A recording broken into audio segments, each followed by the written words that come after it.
Hey guys, welcome and welcome back to my mini vlog. For today's video, I'm going to see the National Monument Museum, Kite Festival, and cherry blossoms sa Washington, D.C. So, I'm going to take you with me to show and capture the good scenario for a short time but beautiful one, Cherry Blossoms Festival. Ito pala ang outfit natin for today's lakad, pants at my coat kasi malamig pa. At dito sa Jamaica, Washington DC is not the only place that you can visit for cherry blossoms. Pero ang DC ay isang kilalang lugar para sa mga ganitong events.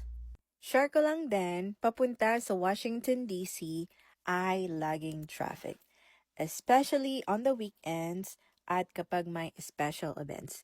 Pero, syempre, we don't want to get trapped to that traffic.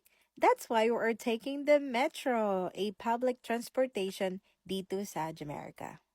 So, going to DC, the metro is usually the easiest way to get around, especially during busy events like the Cherry Blossom Festival.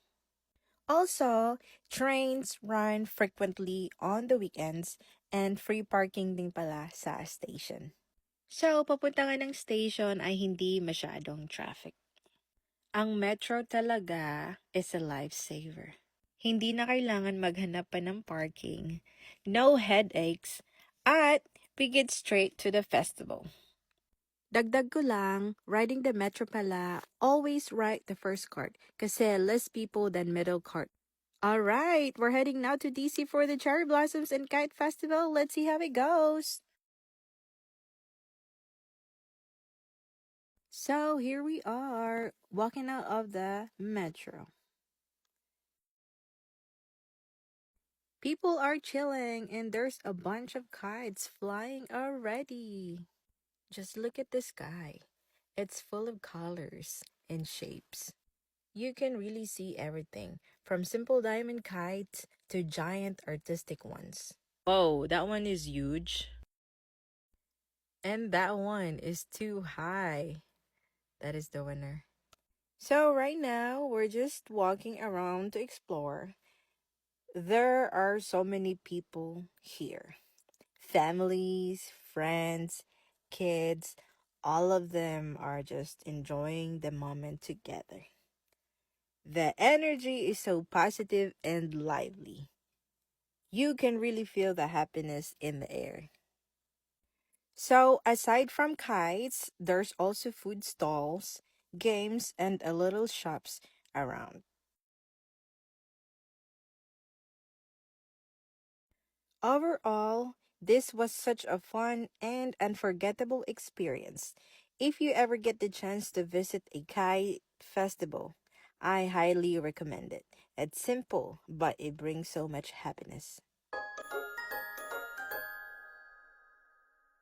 And now we're about to explore one of the most famous museums in the world, the Smithsonian National Museum of Natural History. And the best part is, it's completely free. Let's go inside and see what makes this place so incredible. Wow, this place is huge. Right when you walk in, you are greeted by this massive elephant in the center. It's kind of the symbol of the museum. This place is already feels huge and impressive. What I really like is how interactive everything is. You are not just looking, you're learning how Earth, animals, and humans evolve over time. There's honestly so much more to see. You could easily spend your entire day here, for real. Alright, that's it for today's museum adventure. I had so much fun exploring and learning new things. If you are ever in DC, definitely check this place out. Also, if you enjoyed this adventure, please don't forget to like, comment, and follow. Kaya ayun na nga, natapos din kami finally doon sa museum.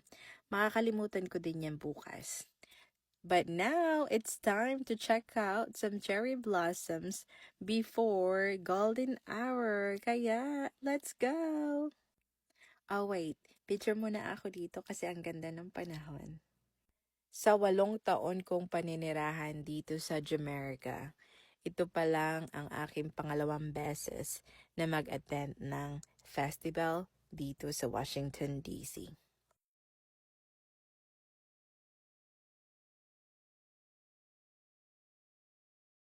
Trivia muna habang naglalakad tayo papunta sa ating destinasyon.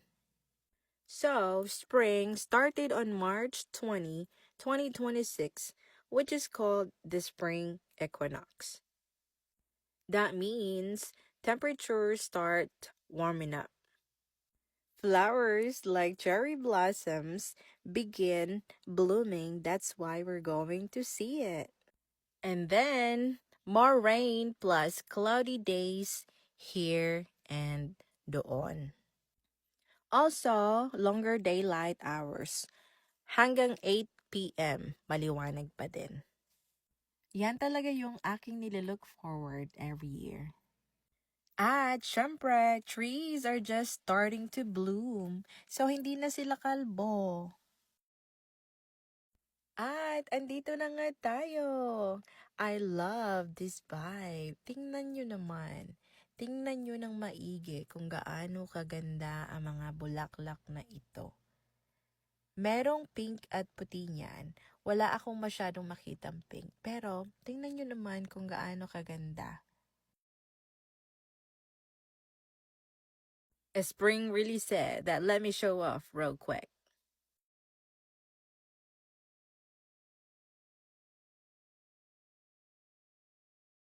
If you've never seen cherry blossoms in person, you have to add this to your bucket list. Sabi ko daw dito, cherry blossom season does not last long. So, I'm glad I made it here in time. So, andito ako ngayon.